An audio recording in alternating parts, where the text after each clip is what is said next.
Blog Talk Radio. This episode of Video Marketing Madness is made possible by Motion Video Pro. Motion Video Pro is the video editor for marketers. It's an easy way to be able to do all of your video editing with your live video and add graphics and all that other fun stuff. And you can learn more about this great new product and see the bonuses we have available at raisebonuses.com/. I'm glad you're prepared. VMP. No, I almost said /Video Motion Pro, but it's not, and then I was trying to remember the initials. So it's raisebonuses.com/VMP. Now, doesn't that make it easy to edit stuff? You know, because a lot of people complain about some of the editing software out there. Well, yeah, what's cool about it is, now, don't get me wrong, if you're a high-level, Hollywood producer, used to using Final Cut Pro or Premiere, like you'd probably laugh at it, of course. But if you're somebody who struggles with, Windows Movie Maker because it doesn't do anything that you want, or if you don't want to spend $300 for a high-level editing program, what this one does is this allows you to be able to edit your video at a reasonable price. And you can do all the kind of higher-end stuff right from inside the package. So it does green screening. And the biggest thing is it allows you to put the graphics on top of the video, which sounds like a pretty easy thing to do, but Windows Movie Maker doesn't let you do it. iMovie is kind of a pain in the neck to do it with, so it just makes life a little easier for marketers. And it's got these really cool built-in animations. So you can do like ending outros, and you can do intros, logo animations, and animated lower thirds and things like that right out of the box. Oh, that's cool. Yeah. So, I mean, honestly, it's probably worth the price of admission just for those. Well, let's do the jingle. I want to talk a little bit more. Yeah, okay. He's Ray the video guy. Yeah, Ray the video guy. His skill is where it's at. Even if he's a little fat, he's filled with video expertise and has so much knowledge that you need. His YouTube ninja tricks can make your marketing so sick. He's Ray the video guy. Yeah, Ray the video guy. And we never introduced Andrea. I was thinking about that during the jingle. I said, Steve interrupted me, and I never mentioned who he had on as a guest. Who do we have as guest? Well, we've got a very special guest. It's social media expert Andrea Stenberg, all the way from the frozen Northlands, here to talk to us about some social media, which is always a fun topic on here. How to grow your business with LinkedIn and Facebook. Now, what's the name of the town again, Andrea? Owen Sound. Owen Sound, Ontario, which is about an hour north of Toronto. It's the online marketing radio show, Video Marketing Madness with Ray the Video Guy. I'm Steve Sleeper. You can like our Facebook page at facebook.com/Video Marketing Madness. Get plenty of useful tips and news of the week. If you're not getting in your news feed, just like a couple of the stories on the landing page. And you will. Ray's Facebook Mastermind group is groups/online video marketers. Get views for videos and questions answered. We're live Thursdays at 2 p.m. Eastern. Join the conversation at 818-369-1423. Ray's video marketing tip of the week coming up at the end of the show. Have you ever used Vegas, Ray? I have, actually. I've never owned a Windows PC, really. Yeah. But I have actually used Vegas before, yes. See, I don't know how much Vegas is now, but I got it back in the $100 days, and it's pretty robust. So how does Video Motion Pro compare to that? Is it simpler or? Simpler, yes. As powerful, probably not. Vegas is one of the big daddy softwares, Yeah, softwares. I figured it. Well, and Andrea, when I said I was a Hollywood type producer of videos, yeah, I was being facetious because I use a lot of templates like Explaindio and Video Maker FX and stuff for my videos. And by the way, when it comes to some of those things you mentioned, like Explaindio and Video Maker FX, Typically, when I use those programs to make a little animation, I always bring them into a video editor afterwards. I do too. Yeah, I do. It's perfect for something like that. If you're going to make a little video, bring it into an editor and trim it up and add graphics over the top and things. So that's another great solution with it. Well, and adding the graphics, I mean, I can do that in Vegas. I pretty much figured everything out in Vegas. Oh, yeah, definitely with Vegas. Doesn't mean I have the graphic arts abilities. It just means I figured out how everything operates in there. But that's been kind of the complaint that I've heard from a lot of people with software like Vegas, is that it's just a little overly complicated for them. Vegas is a very complicated little program. I think, my personal opinion, Adobe Premiere on the high end, for the PC guys especially, I think is a little more straightforward. Is it? Just my opinion on it, but yeah, I'm just intuitive about that kind of stuff, and if I couldn't figure it out, I just Googled it. But anyhow. So anyhow, Andrea, we'll be sure to talk to you. Okay. Okay, I won't just sit here all by myself. No. Well, so how's the weather there? Well, if you'd asked me about 4 days ago, I'd say great, but we had snow yesterday. I had to put socks back on, so I'm very unhappy. Yeah. I heard you guys had snow the other day up there. I saw that on the Weather Channel, I think, the other day, that snow was moving across the north. I think they even got snow in Minneapolis, which is not too far north of here, but we're just far enough south. We typically don't get that stuff. And the further west you go in the Midwest, the drier it becomes. So we're basically the edge of the Midwest. Yeah, I didn't get any snow. Didn't you? In Riverside, California, County, California. What's the name of it again? Lake Elsinore? I'd tell you, but then the stalkers would be at my doorstep. That's right. Yeah, that's right. That's right. Well, we don't want that happening. It's a lovely little town called Lake Elsinore. Elsinore. It's very, very interesting place. Like Eleanor. My joke is that they should literally have train tracks running through the middle of it, for the people on the other side of the tracks. Oh, that's right. It is a very, I guess segregated is not really the right word, but it's a place of extremes. Yeah. So I've been to downtown Riverside, and I've been to San Bernardino. I think downtown in both cities. I think. Nice. It's been a while. Well, hey, let's get into news of the week.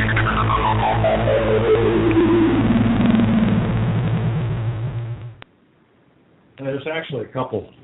Sorry, I got to talk into the mic. I keep forgetting. This is radio. Into the mic, Charles McCord. Yeah. Okay, Google offers basic wireless service for $20 a month. You know what? It's funny, and I didn't read that actual story. When they say wireless, are they talking like cell phone wireless? Yeah, cell phone wireless. It's called Project Fi. It starts at $20 a month, unlimited calls and texting in your country, along with Wi-Fi tethering. Wow. You can pay more for data, but only for what you use. So $20 for 2 gig, $30 for 3, etc. But if you don't use the allotted data, they refund it on the next bill. Wow. See, now this is much like what they were doing with their traditional internet stuff. I think they're trying to price the market down. Mm-hmm. Because they did that where they were giving free home internet to some people on the low end, and then super high speed internet for ridiculously low prices on the higher end, and kind of crushing the competition with free and cheap stuff. Well, yesterday they were, and Bloomberg broke it yesterday, and I listened. I pretty much listened to Bloomberg radio all day, like you listen to a number of different podcasts. I don't know, for some reason I just listened to Bloomberg radio, and they broke the story, and they said it won't be disruptive yet, but it will. I mean, that's their plan to do that. I mean, it's invite only. You need to go get an invitation. And by the way, the story is, if you want the link to get an invitation, just go to our fan page at Facebook.com/Video Marketing Madness. The story is there, and they've got the link for it. But you need a Nexus 6, which is a $649 phone. Okay. So that's where they get you. That's where they get you. There's no contracts, and they're piggybacking it on Sprint and T-Mobile. Yeah. Okay. I kind of figured that would be the case. It switches between cellular and Wi-Fi seamlessly. Boy, try saying that 3 times. Cellular and Wi-Fi seamlessly. Cellular and Wi-Fi seamlessly. Yeah, that's where I've got my speech impediment. So L's and R's I have a hard time with. Cellular. It also works on your computer and tablets. Nice. Yeah. Calls, texts, and voicemails can be sent via Google Hangouts no matter what device you're using. Works in most of the country. Very cool. Very, very interesting. Okay, and what did that go? That was Bloomberg. I said that, didn't I? Okay, this is RealSEO.com. And now this is something I've been seeing you posting a lot about and doing Hangouts on, so I want you to chime in on this one, Ray. All right. Facebook set to seriously challenge YouTube for video advertising spend. Okay, now here's basically the story, and then I want you to take it from there. Mixpo did a survey of 125 agencies, brands, and publishers. 87% plan to run a video ad on Facebook, compared to 81.5% on YouTube in 2015. So you and I forgive me, I haven't had a chance to watch the Hangouts because I've been lazy. That's all. Okay, just nothing wrong with that. But talk about all these Hangouts you've been doing on Facebook video and where you see all this going and stuff. Well, I mean, it's definitely becoming a bigger deal finally. You know, for those who may not even realize it, Facebook has had the ability to do videos for ages. Mm-hmm. Just people would rather go to YouTube, put a video there, and then share it on Facebook rather than upload it to Facebook. But there's becoming a lot more reason to put it on Facebook directly, especially if it's a marketing-style video. And the reasons for that, of course, are, one, it'll start to autoplay as people scroll through their timelines and get people's attention. Mm-hmm. But also they've got some really nice click-through features, so you can click back to your website. You know, and there's even some tools. In fact, today, as a matter of fact, a tool came out that allows you to very easily do your Facebook video and distribute it out to all of your pages at once, to add intros and outros to the video beforehand, and click-throughs at the end, and all that kind of fun stuff, and watermarks. So it's becoming a big deal. Now, as far as the advertising goes, you know, that's an interesting angle, and it'd be interesting to see how they handle that. Obviously, you could have a video post and you know, advertise that, but I think while those numbers are interesting, they're actually fairly close, 81 to 87. I mean, there's not much of a difference there. Well, there could be a statistical variance that would make it even, you know, or so, yeah. And the thing is, we're talking about two totally different styles of advertising. When you talk about Facebook, you're talking about sticking it in front of people. You know, so in other words, you're saying, I want this to pop up on the screen for every doctor. Well, that's great and all, but unless the doctor's interested, it doesn't matter. Whereas on YouTube, you're saying, hey, anybody searching for this particular product, show this video. Mm-hmm. So there's going to be a higher, in theory, there should be a higher return on investment on the YouTube video ads than the Facebook ads. Okay. Well, but you might have a bigger audience on Facebook.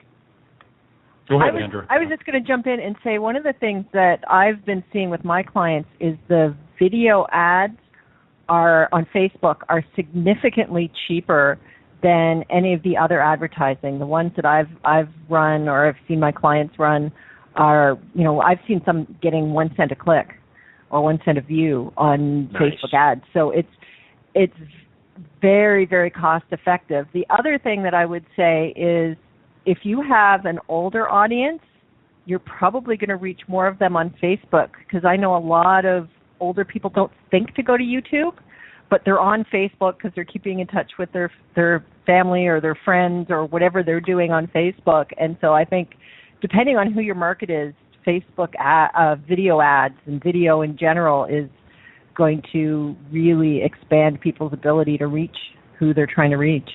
Yeah, and I think that is the big difference, because Facebook is a captive audience.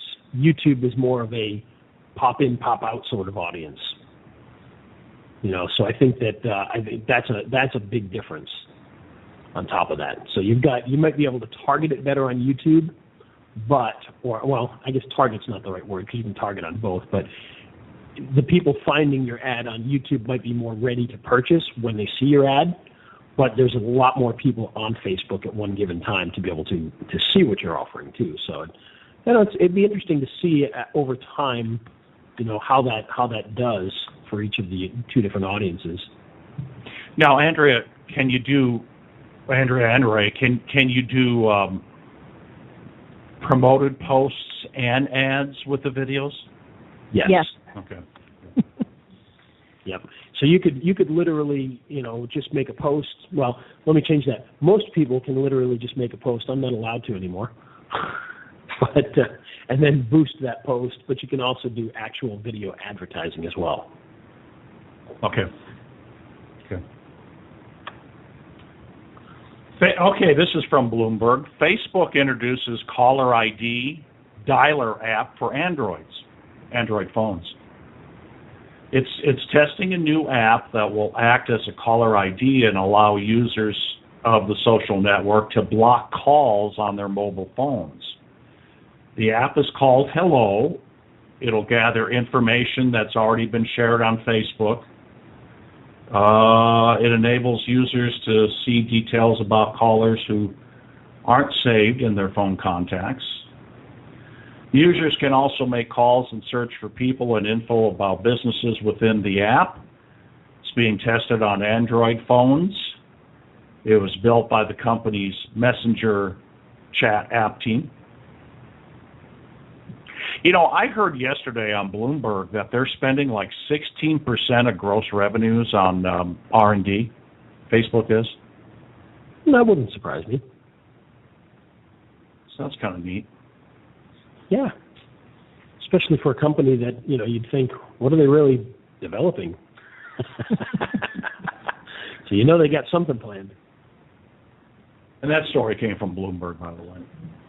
Yeah, I haven't tried that app yet, but I know when I first saw that, I thought that's great, because I really like I've got an Android phone, and when I get information about who's calling me, I think that's very valuable. So I'm looking forward to playing around with that and seeing how it works.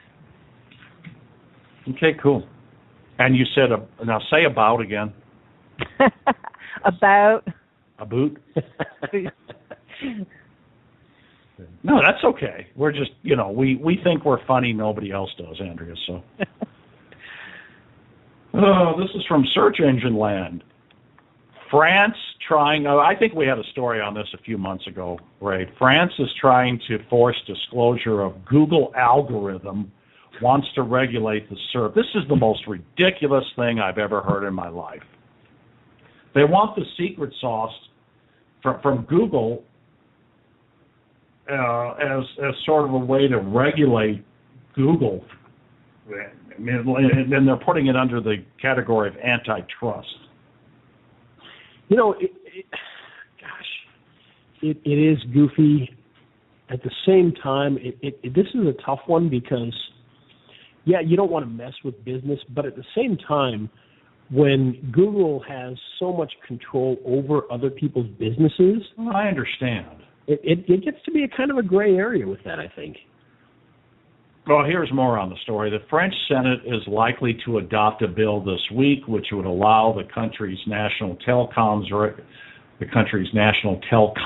regulator to monitor search engines algorithms with sweeping powers to ensure its results are fair and non-discriminatory. If approved, the proposal would give the regulator powers to scrutinize any search engine that had sufficient power to structure the functioning of the digital economy. Well, I don't know. Seems a little crazy, but I can understand their concern at least. Yeah, I don't know. But you're asking them to reveal their algorithm. I don't know. I don't know how they can enforce it. Yeah. Well. Yeah. Exactly. Yeah. Yeah, and there's no guarantee it's going to become law, but they've been making noise about that for quite a while. So. Let's see. Google released the mobile-friendly update on, what was that, Tuesday? Yep. Just a reminder. Google Yahoo, following IAB's advice to improve HTTPS encryption. This is from Search Engine Watch. The Interactive Advertising Bureau was urging this. And of course, as we all know, HTTPS provides the origin of a resource delivered from a server to the web browser, ensuring trustworthiness and decreasing the incidence of cybercrime. Cybercrime. I thought reducing the instances of cybercrime was left up to CSI Cyber. Yes. Indeed. Facebook is retiring its like box on June 23rd. Use the newer page plugin, which functions in a similar manner, but looks a little cleaner and is able to pull in content feeds from your Facebook page if you want. Nice. I know a lot of people who are not going to be happy about that because a lot of people are getting a lot of growth on their Facebook page from the current plugin, and people are nervous about how it's going to change. And I guess all we can do is see what happens because Facebook's not giving us any choice. What's your opinion on the new plugin? I haven't played around with it yet, so okay. I don't know. I actually stopped using the old plugin on my website a while ago because I found it to be really ugly and cluttered. But some people I know some people are saying they're getting the bulk of their new likes and new engagement from the current one on their website. So I guess it'll just depend on your business, and then we'll just have to see how it goes. Mm-hmm. Yeah. Yeah, should be interesting. Now, just for the record here in our news story, I decided to run a little test here after this algorithm update on the mobile friendliness. And the page that I studied before, and I had forgotten to do it until now, to look afterwards, the exact same non-mobile friendly sites are still on page 1 like they were before. Oh, are they? Okay. Well, it might take a while, I guess. But that's good to know, or interesting to know, maybe is a better term. Yes, literally half of I used a plumbing search, and half of the pages on page 1 were not mobile friendly before, and they still are. Okay. All right.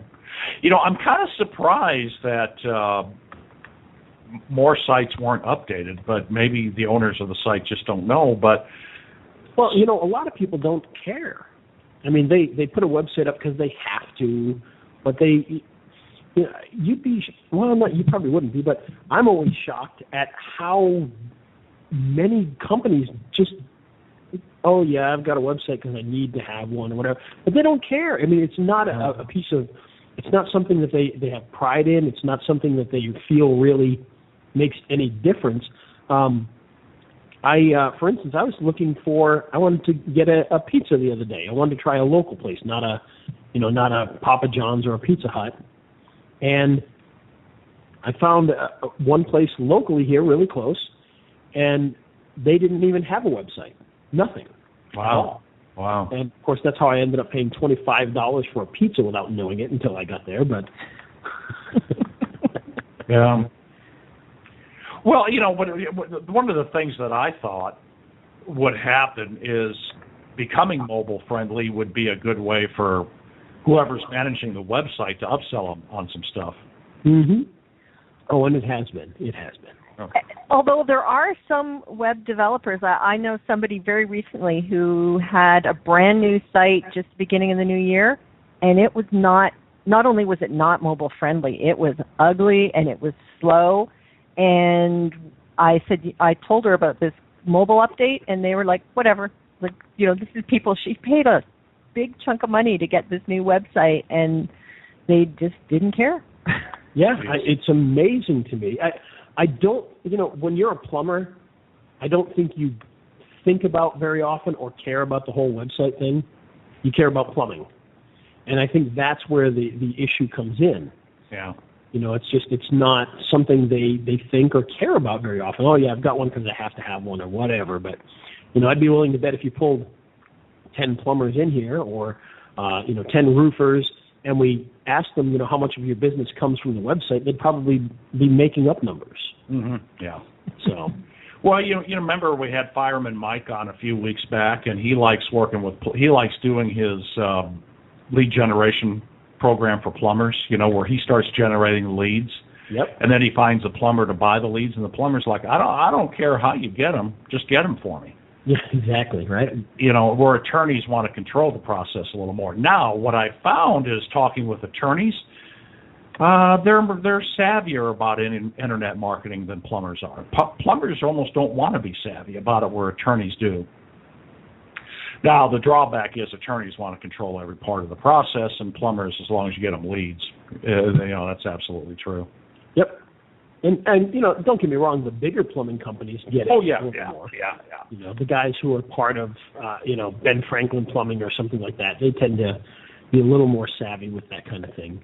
They get it. But, the smaller one-offs, back in Morgan, it was all but impossible to find a plumber to come over and fix a drain, because none of them were online, none of them cared, and you had to hey, John, do you know a plumber? Oh, who do you use? Oh, okay, yeah. That's how it was done, because there was nothing, absolutely nothing. Yeah. Well, yeah, and my plumber's like that too. I've been working with a guy for a long time, and a good plumber. Prices are reasonable, good service, nice guy. I say, hey, I do this internet marketing thing. I don't care. I don't even know. No, he's got a website, but it's like one of those Yellow Pages type of websites, and he just doesn't care. So anyhow, you got any news? No, not really. Okay, all right. Well, there it is. And now for something completely different. Yes, and now for something completely different. As we mentioned at the top of the show, we've got a special guest here today to talk to us about social media and marketing. And, of course, it's from the Great White North out there in the currently still snowy areas of Canada out there. We've got Andrea Stenberg, who's going to talk to us about some of her client-getting methods with social media. So there you go. So, Andrea, welcome to the show. Good day. Good day. I couldn't resist. There you go. So, what I put in the notes is, you're going to tell us how to grow a business with LinkedIn and Facebook, which is, I had to put something pithy there. But on Facebook, let me tell you where I'm at with it. And Ray's kind of the same way. We've got our Facebooks optimized to where it's, we're like, the superstars of optimization. Oh, yes. And I've got a link on my landing page, and I like to use Facebook to kind of generate credibility. So, I've filled out everything in there and gotten, a bunch of recommendations, well, 4. But, I still send people there when I'm doing cold calls so that they can see that I'm, at least I'm telling people that I'm honest and trustworthy and everything else. But I've never really figured out a way to use it to get customers. So how a guy like me, what do I do? Well, one of the tricks is with Facebook is you can't easily use it for direct selling. So it's more of, sort of getting your foot in the door or a little introduction. It's sort of the early stages of the sort of marketing process. So for probably somebody like you is use your Facebook to be, establish yourself as an expert by sharing, interesting content, engaging with people there, and then, for a lot of people, the next thing is to, try to get people to your website to a free opt-in. I know I often see in my own business that people will follow me on Twitter, then I'll see them on my Facebook page, then I see them on my email newsletter. So it's sort of early stage through the process. It's also particularly good for people who are like a local business and want local clients, because the average person has 120 friends. Well, odds are at least half of them are going to be in your local area, and so as you connect to people, and if you share, create content that they want to share, it's going to go to their local connection. So it can be really, really good for targeting a local audience, and then of course there's Facebook advertising. And if you're in I think Facebook advertising for people in smaller communities and rural areas or small towns can get really cost-effective, low-price advertising on Facebook because the competition is much less. If it's somebody like us where we're we can all do business with people all over the place, the competition is a lot greater. But if you're a little like a local plumber who's just trying to get the word out with people in a that you can drive to in a day, Facebook advertising can really get in front of a lot of people for a low cost. So with LinkedIn, and I will get to Facebook, but with LinkedIn, are the mom and pop storefronts? What type of business typically does really well with LinkedIn? And I know recruiters love it, but what type of business typically do well with LinkedIn? Well, if you do B2B, so if you offer a professional service to other businesses, absolutely LinkedIn is the place to be.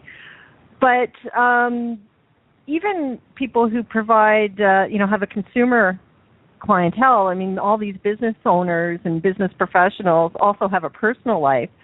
So if you can connect with the right people, again, if you have a local business, look to see if there's a local LinkedIn group that's for local people in your area, and you can start connecting and networking that way.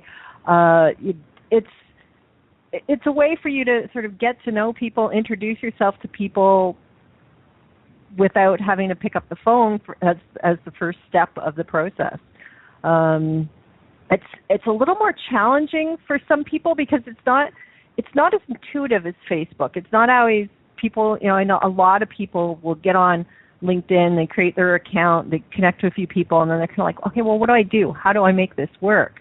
But if you're strategic about connecting with people, posting good content, if you treat your LinkedIn profile as an advertising tool rather than a resume, mm-hmm. then you can really start getting people that are coming to your profile rather than you have to go out to them, and start building your network and start. The other thing is get off LinkedIn.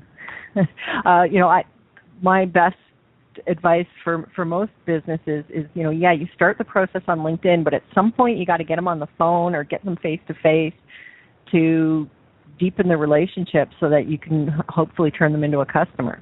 But it can start right on LinkedIn. Our guest today is Andrea Stenberg, and we're just talking about ways to grow business with LinkedIn and Facebook. Yes. So, Andrea, the question I have for you is, you mentioned in your here comes the free plug, in your free report, 4 ways to quickly get more clients from social media. on her website at andreastenberg.com. You mentioned that there's one LinkedIn feature that we've probably overlooked that gets qualified prospects contacting you. Could you talk a little bit about that? That's the publishing platform where you can publish full-length blog posts right within LinkedIn. And you've probably seen that when you're in your own news feed. You've seen the Pulse and the influencers. And when they first started rolling it out, you actually had to get approval from LinkedIn to start publishing. But last fall, they kind of rolled it out to everybody. And I've both for myself and for clients of mine that I've had them start publishing. It is amazing the increase in number of people viewing your profile, the increase in connection requests you get from people you don't know, and from people actually contacting you and asking, hey, how can I do business with you? And it really does, for a lot of people, it's actually that kind of conversation. It's not, I want to think about talking to you about maybe working with you. It's like, hey, I want to do business with you. I've seen that over and over, and it's nice. Because it's, as any content marketing, if you're sharing valuable information, it gives people a chance to get to know, like, and trust you. But LinkedIn is kind of, a little closed network, so you can start turning up if you use all the good, SEO and optimization in your articles. You can really, if you've got the right topics, the right keywords, show up in front of a lot of people. And the nice thing is they don't seem to be like on, your regular status updates. They don't seem to just kind of disappear. I've got posts that I published a year ago that are still getting lots and lots of new views. Wow. That's cool. And as Steve kind of mentioned, when it comes to LinkedIn, I still consider myself a very novice user. I do get, and my one claim to fame is I do get the little message from them saying that I'm one of the, top percentage that have it all filled out. Yeah, so I do get that award, but I think that's more from luck than actual hard work. But so let me ask you this: which of the social networks do you feel is the best for getting traffic to your website, getting leads to your website, improving optimization? Well, I'm sorry I'm going to say this, but the answer has to be it depends on your business. LinkedIn can be really good. Facebook, depending on the business, can be really good. Another one that surprised me, and at first I didn't believe it, but I tested it out, is Pinterest. Pinterest is absolutely fabulous for driving traffic to your website. And when I first saw Pinterest, I'm a social media person, so I got on back when you still needed an invite, and I played around, and I thought, oh, this is fun, but it's useless for business. And then I came across an article by Joan Stewart, who's the publicity hound, and she created a board on Pinterest that was called 50 ways to get free publicity. And then she created all these little tips, and they weren't even like images. It was just like a little square box with her name and then the tip. And that got her to #1 in Google for free publicity. Wow. And I tested it out with LinkedIn tips, and I'd been doing it for about 3 weeks, and all of a sudden it became my #1 source of traffic was Pinterest. So wow.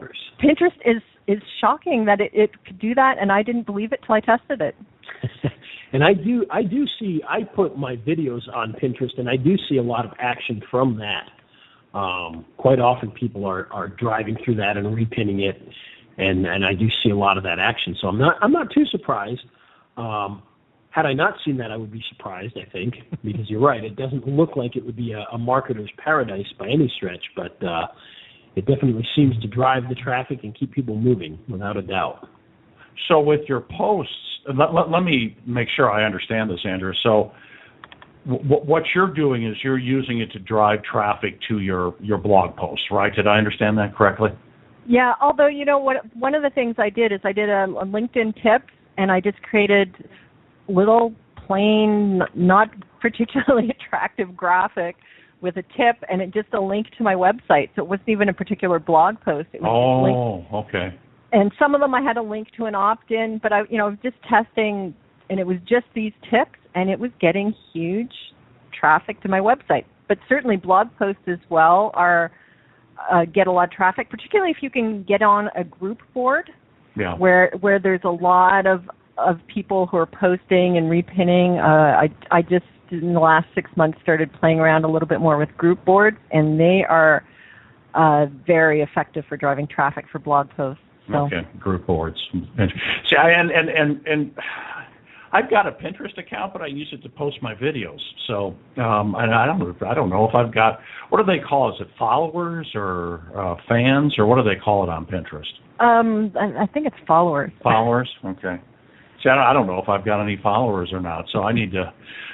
So is your traffic coming from followers or SEO or a combination of both? I think it's a combination of both. Okay. But and people who are pinning and repinning, and it's kind of this whole little closed world of, and a lot of people who are on Pinterest only repin. They don't go out in the web and bring new things. So if you're bringing new content into your Pinterest world, and then it starts kind of cycling around. So it can be, it's certainly not something that you can do with little effort. It does take some effort to get it to work. Yeah, right. But I've been really surprised. In fact, one of the things I've started doing is I'm using my Google Analytics and looking at blog posts that have, older blog posts that are still getting traffic, and then updating the graphics and then adding them to Pinterest just to, further increase the success of those blog posts by adding them to another place. So it's, it's something that you can easily do without having to create a lot of new content, just the graphics. And you're doing that just with, like you said, a graphic and a link, right? Yeah. If I ask really dumb questions about Pinterest, it's because they're really dumb questions about Pinterest, So, well, and Facebook I use a lot, and LinkedIn I know fairly well, because I try to keep that. I use it as a way to generate more. Is it authority, or just to show people that I'm a good guy, And when I do a cold call on somebody and they chat with me, I'll reach out to them on LinkedIn if they accept my invite. If they link up with me, then that tells me something. But Pinterest, I just haven't spent any time on. And my eldest daughter said, "Dad, don't worry about it, Dad. Pinterest is for girls." Is that true? Well, I keep seeing different stats.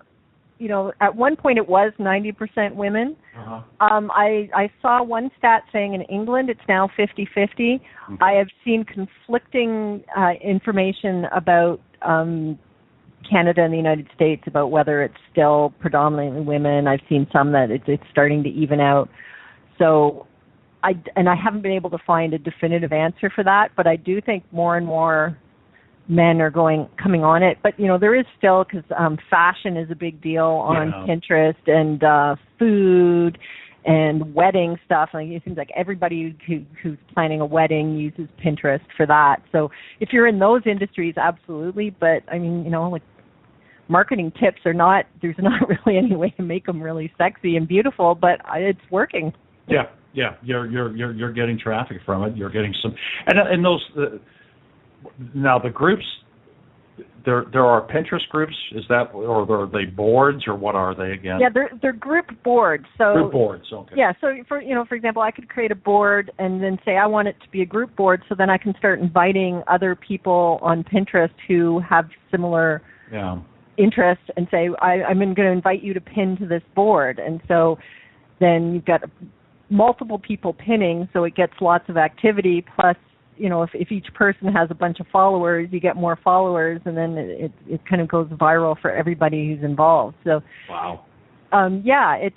It's very interesting. I haven't created any group boards, but I've just been participating in some of the other ones that I've found that I thought, I'll try it out and see. But it is a very successful strategy if you can find group boards that are active and have a lot of followers and a lot of pinning. It's definitely worth trying to get on and see if they'll let you join in on the fun. And switching gears a little bit, but I've heard of a couple friends of mine that their blog is on LinkedIn. I mean, that's basically where they're doing all their blogging and getting some traffic. So. Yeah, well, I mean, certainly if you don't already have a website or a blog, it's very easy. If you know how to use Word, you can put something up on LinkedIn and make it look pretty and add photos. Although I would always say that you want to have your own space that you own somewhere on the web, because as much as I love LinkedIn and how powerful it is, I don't own it's LinkedIn. not your property. Yeah. So what I do is I'll publish something on my blog, and then maybe a week or two later I will publish it on LinkedIn as a blog post. I also am taking some of my older blog posts and publishing them on LinkedIn as well.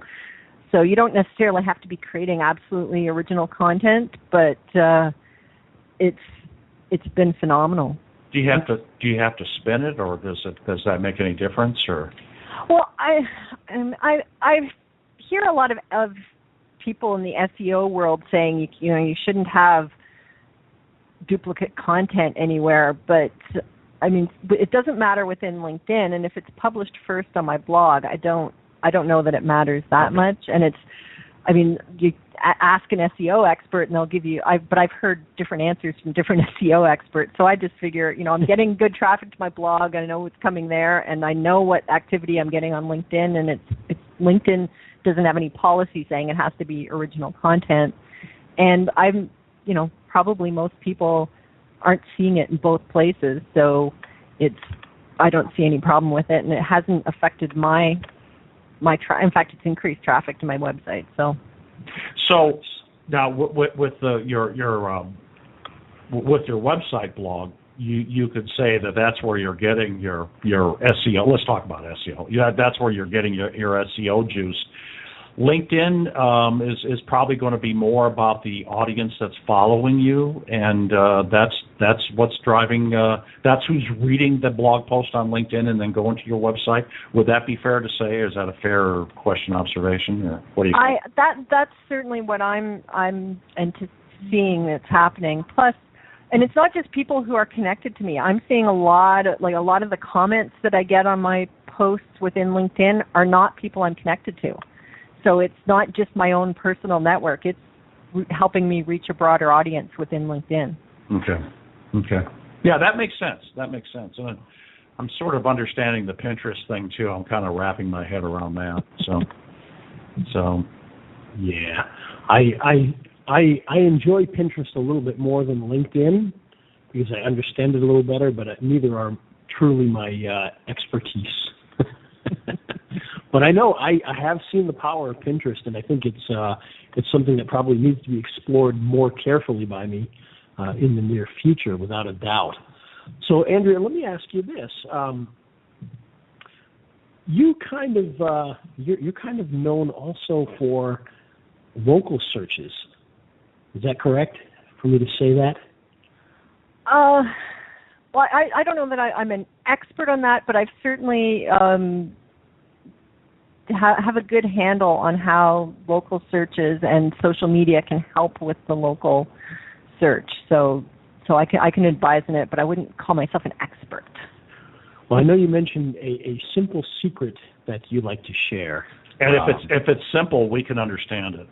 Exactly. We're simple guys, Andrew. So if you've got that simple secret for showing up in local searches, we'd love to hear that. I'm sure everybody always is looking for those little things to add to their repertoire. Well, I find the average local business person has never even looked at the Google Plus for business, and yet, that's what allows you to control what shows up on a Google search when somebody's doing local. If you have what they changed the name of it, that's Google My Business. Google My Business. Yeah. You go in, set that up, and claim your page, and you can start. And you don't have to even be publishing that frequently, but if you can, have some pictures of your business or your products or yourself and put the information there, that's an absolutely essential thing. And I see so many people have missed that opportunity. The other thing that I see a mistake that a lot of people made is maybe they did it a few years ago and then forgot about it, and then they've moved or they've changed the name of their business slightly, but they're still on Google as their old thing. So you have to really kind of make sure anytime you make big changes in your business, make sure you know where you are on the web and that you can go and update it and make sure everything there is current. Yeah, and we find that a lot of times Google doesn't even like us to make those changes.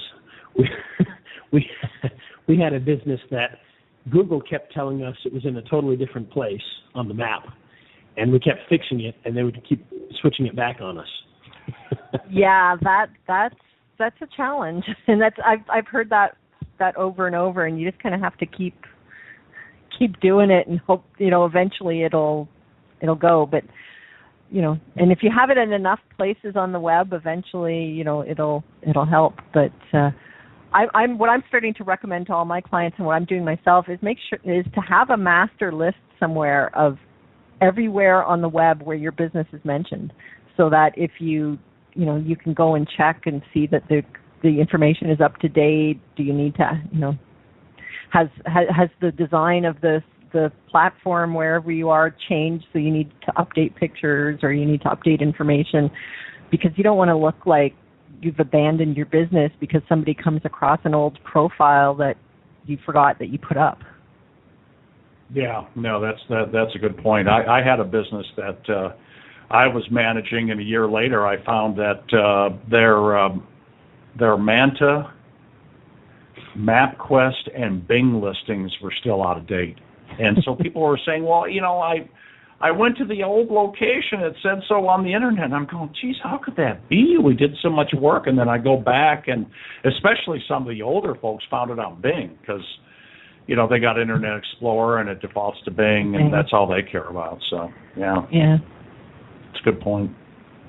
Yeah, it's something that, honestly, with customers that I've dealt with in the past, I've found that none of them know anything about it. Yeah, they know they show up in the map, or they know they don't show up in the map.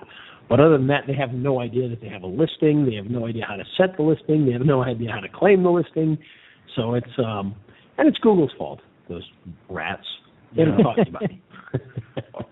Yeah, I especially love it when you move and you update the listing and you lose all your reviews. I've had that happen. Yeah. Well, unfortunately, that's the problem when you're not paying for something. You guess you can't complain too much, right? Well, save those reviews when you move. Copy and paste them somewhere and keep them. At least put them on your website.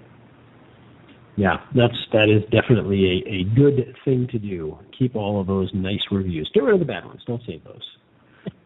Okay, so we haven't gotten to Facebook yet. Oh, I guess we talked about the videos and stuff, but okay, I'm a mom and pop business. Let's say I'm the local pizza joint by Ray's house, and I got a Facebook page. So you're charging $25 for a large pepperoni pizza, but it's a really good pepperoni pizza. You know what? In reality, it actually was very good. But I'm not sure if it was $25 good. $25 worth of good. Because I'm looking at all the other ones in the area, and it was like, large pepperoni pizza, $9.99, $12.99, $13, and these guys were $25. I'm okay with Little Caesars. Yeah, well, oddly, we don't even have one around here. Isn't that strange? You'd think they kind of had them everywhere, but... Pizza. Yeah, I don't mind Little Caesars.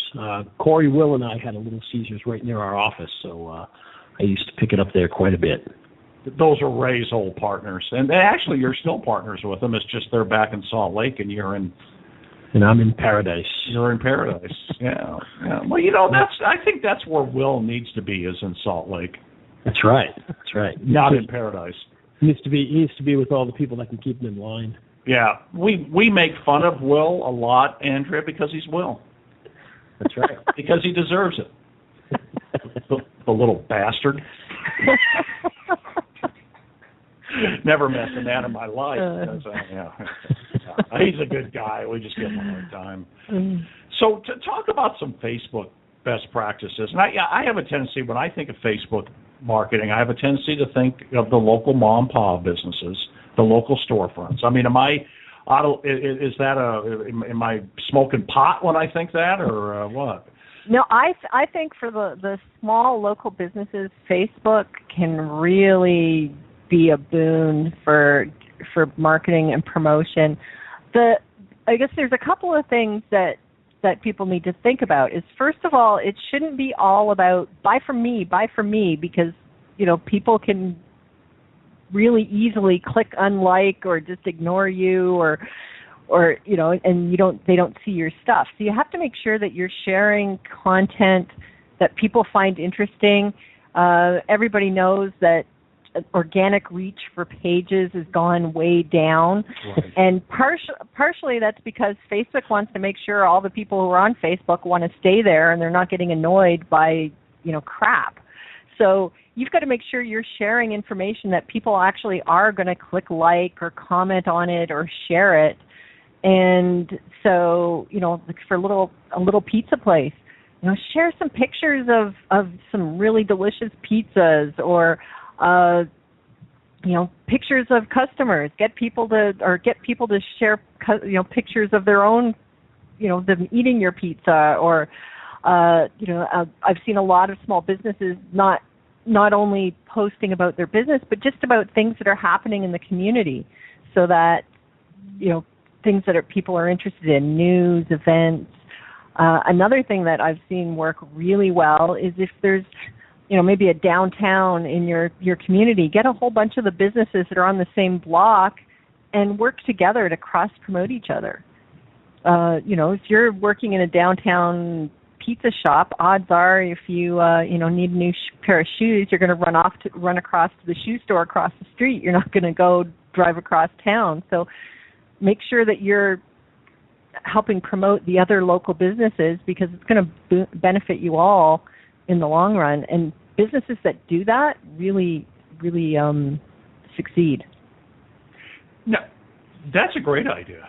The strip mall or downtown area, whatever, that's going to work great. And, I found that there's a little strip mall up by our house. I live out in suburbia. But if I go into the cleaners, he's talking about the little restaurant down, just over from him. The people that run the cleaners are Korean, and there's a Korean restaurant a couple of doors down. And he's not associated with them at all, other than he's friends.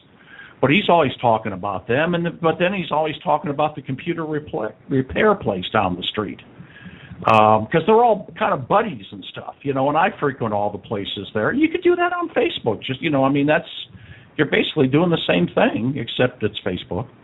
Yeah, and it's, you've got all these little small businesses. You're all in the trenches together. You have the same problems, and you'll probably have a lot of the same clientele. So work together to promote. A lot of times you'll see back in the day when newspaper and radio still mattered, is you would see sort of group advertising. Well, you can do something similar, but it's not going to have to cost you.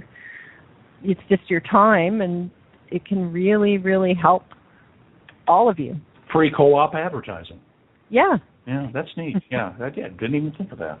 Now, how are the promoted posts working for? Are you finding that the Main Street businesses are using promoted posts, or are they running ads, or what are they doing? I don't think they're doing it as much as they should. Yeah.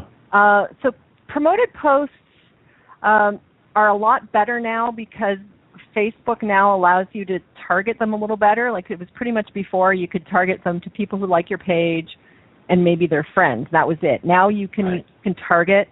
Oftentimes what I will do for a promoted post is, if I've got a post that's already received a bunch of comments, a bunch of traffic, that says to me, all right, people already really like this. This is relevant content.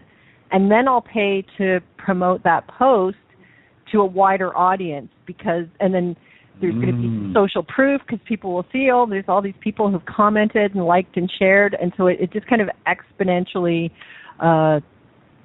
gives you the exposure, and you're not spending money on something that nobody cares about. Yeah, I love the fact that they've kind of expanded the full targeting into the promoted posts. It makes life a lot easier. Yeah. Another one is the retargeting, where you can get the pixel from Facebook, put it on your website, and create a custom audience of people who have visited your website, and then run ads to them. Because those, again, are people you already know. They're interested in you because they've been to your website, and you just sort of keep your name in front of them. Yeah, that's the retargeting is probably their most powerful feature, I think. Yes. And it is great for guys like me, especially you do email marketing, get them to a page, and then, follow them around for the rest of their life. So. Well, and then another kind of secret trick of sort of combining LinkedIn and Facebook is you can actually download a list of all your LinkedIn connections, which includes their email addresses, and then upload it to Facebook as a custom audience, and any of those people who also have a Facebook account, you can then target ads to them. Oh, wow. And they already know you because they're your LinkedIn connections. It's just another way to keep your name in front of them. Oh, see, that's pretty slick. I never even thought of that before. Wow. All right, so now I'm liking LinkedIn even better. Of course, my problem is that the people I would download from LinkedIn are so various and wide-ranged that it would be difficult to get a campaign that would work for them. But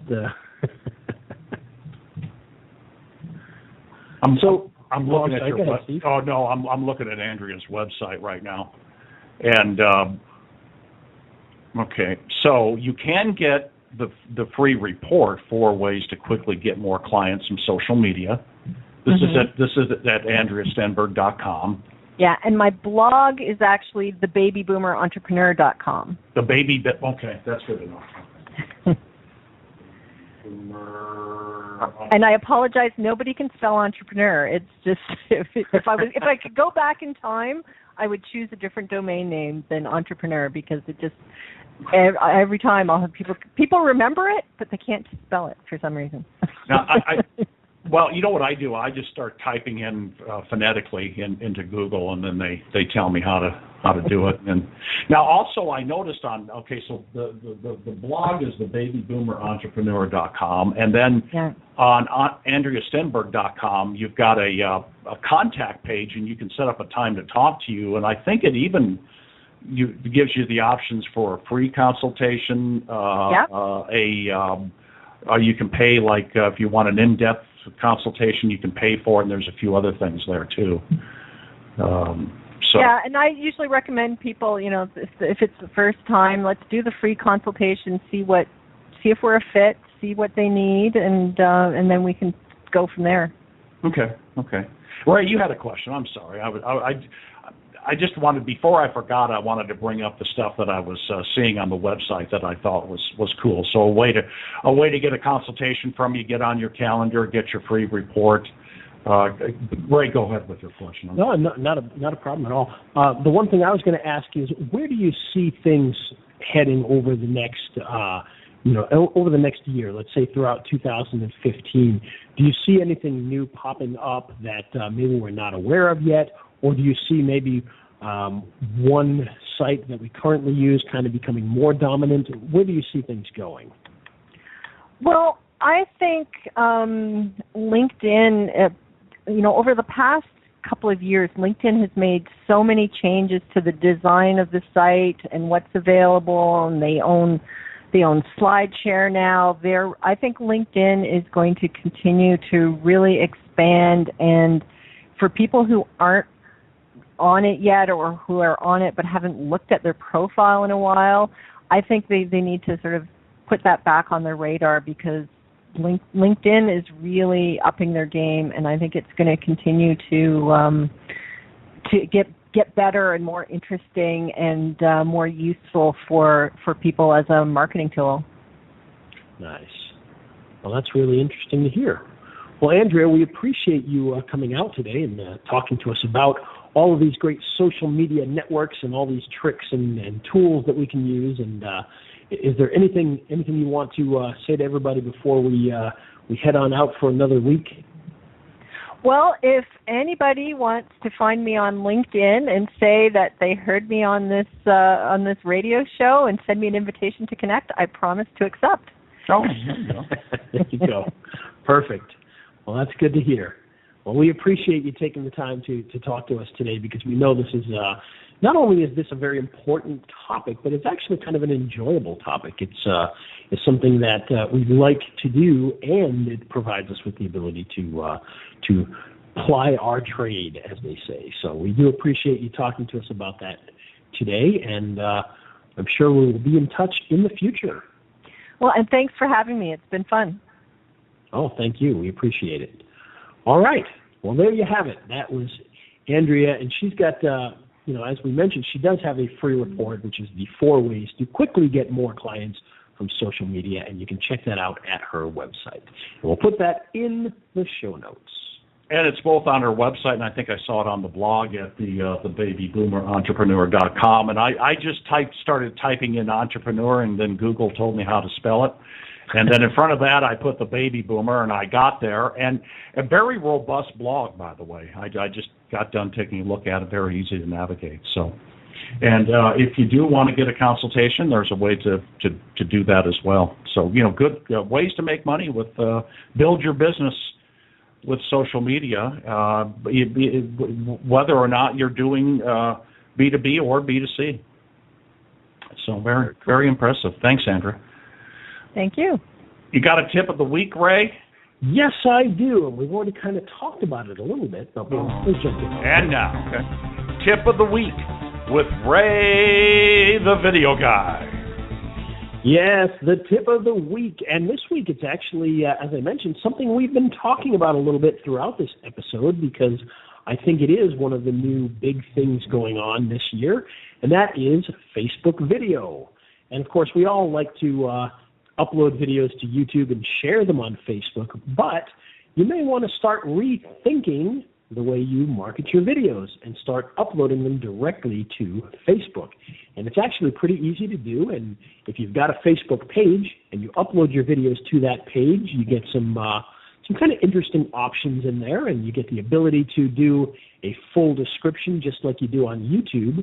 And so it's another great avenue for you to be found online and to be found with your videos. Now, we talked with, I don't know if we talked about this on the radio show, but we were talking with Daryl Eves at one point in time about an issue, a negative issue with Facebook video. And that's where people are taking videos from YouTube and posting them on Facebook and getting a whole ton of views without the creator being paid on YouTube, because obviously it's on Facebook. Well, that's a bad thing. It's a terrible thing. But the good side of it is that we know that people watch videos that are posted directly to Facebook, because we're talking about videos that on YouTube might get 20 million views, and on Facebook they're getting another 20 million views. So it is a great way to get your videos out there and to get them noticed. And all you have to do is head on over and create a page and start uploading your videos. No cost, no hard work, just an extra place to upload it. So I recommend highly that you do that and share the heck out of those videos. Is there a limit on the size of the MP4 when you upload it?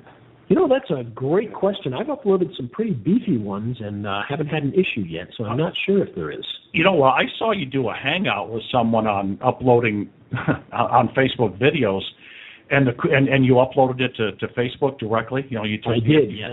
And what was cool is it automatically played. It auto plays, which is of course a very exciting thing.